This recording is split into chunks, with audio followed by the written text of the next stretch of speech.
আপনারা দেখছেন একুশে টেলিভিশন। মুক্তিযুদ্ধের ৪৯ বছর পরেও চট্টগ্রামের পাহাড়তলীর বধ্যভূমি সংরক্ষণের কার্যকর উদ্যোগ নেই। ২০১৪ সালে সুপ্রিম কোর্টের আপিল বিভাগ থেকে সংরক্ষণের চূড়ান্ত রায় এলেও কার্যকর না হওয়ায় হতাশা প্রকাশ করেছেন মুক্তিযোদ্ধারা। শাকের আরজুর আরেকটি রিপোর্ট।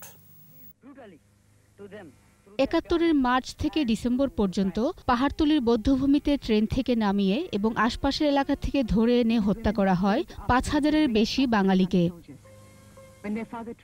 হালি শহরের মধ্যম নাথপাড়া ও আব্দুরপাড়া বধ্যভূমিতে বিহারিরা হত্যা করেছিল ৩৬ জন নিরীহ মানুষকে। এছাড়া গোসাইলডাঙ্গা বিমানবন্দর, গুডসিল, সিআরবি লালখান বাজার, অন্দরকিল্লায় মীর কাশেম আলীর টর্চার সেল, ডালিম হোটেল সহ বিভিন্ন এলাকায় বাঙালিদের ধরে এনে নির্মমভাবে হত্যা করা হয় বলে জানিয়েছেন মুক্তিযোদ্ধারা। তবে স্বাধীনতার এত বছর পরেও অযত্ন, অবহেলা আর অবৈধ দখলে মুক্তিযুদ্ধের স্মৃতি বিজড়িত বধ্যভূমিগুলো।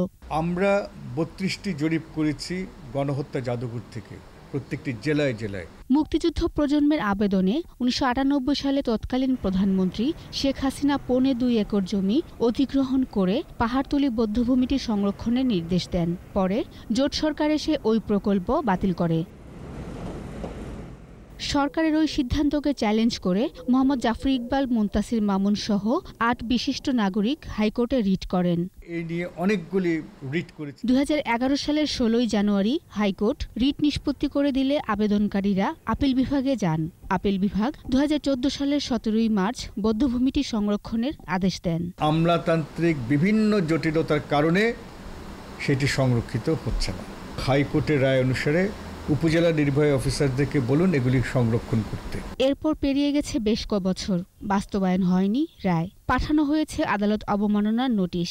৬ বছরেও এই অগ্রগতিটা হলো এটুকুই যে একটি বিশ্ববিদ্যালয়ের দখলে আছে, সেটি অ্যাকোয়ার করার জন্য প্রস্তাব অলরেডি পাঠিয়েছেন এবং সেই প্রস্তাবটা এখন মুক্তিযুদ্ধ বিষয়ক মন্ত্রণালয়ে পেন্ডিং আছে। আমলাতন্ত্রকে দিয়ে কোনো কাজ করানো সম্ভব হবে না যদি না তার সঙ্গে নির্মাণ বা অন্য কোনো আর্থিক সংশ্লেষ থাকে।